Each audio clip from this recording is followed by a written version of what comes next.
simu mathamane yati mi policy ke policy basikawe chimok tampi bom halaw razam mi minaw te kitla cho tangkarum rawin raklet nuti tham to cho kora khang he kan system ka khadwa te karwa raka polne raka ham lu tan hadulom cho tingkul han tan na ting somthum han tan na ting zakan han tan tarwena ra hang tactic bak se makhamo makha kerma CNFMP ra kam ni ka chon ve te ka acha dolong ngai mi se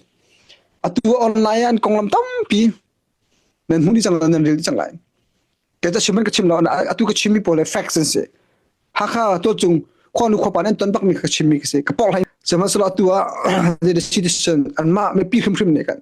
ma ta to por khim ne kan ra kap kan tin ha ta lak lakha atu cho kan ma me pi ra kap khim me ra kap khum kan ti chang ha te me to biam ba chim de ka lo no lo ngai mi se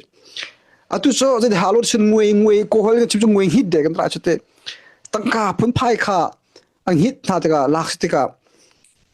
ma kha amma chi ni ra kap cha zonga adu lo ngai cho lim phang ka zong ngai chu mo hal liwa podcast ka chim chang mi so atu chan thar CNA le CDF ni hen hal liwe CNA to sanak man tuk tamai kha an repeat ding slo an no ding slo ta ka chim zero ha son hal liwa CNA akton bal mi polne mi pi chungon dak to sana achhe ronga ha kha thantang chungko ko manin CNA chunga alung phak mi tam to ndakom an thin da khong to chen na mo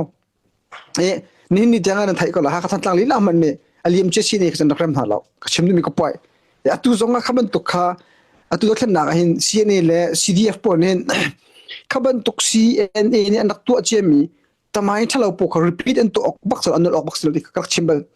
chu karak chimi aliam che kumti gele khang karak chim kum thum le khang karak chim CDF te po ai don pa an klor pa le khang karak chim ma kha bi ken CDF po kong karak chim ni se ma leo e ka podcast ngai mi nin misin thai lai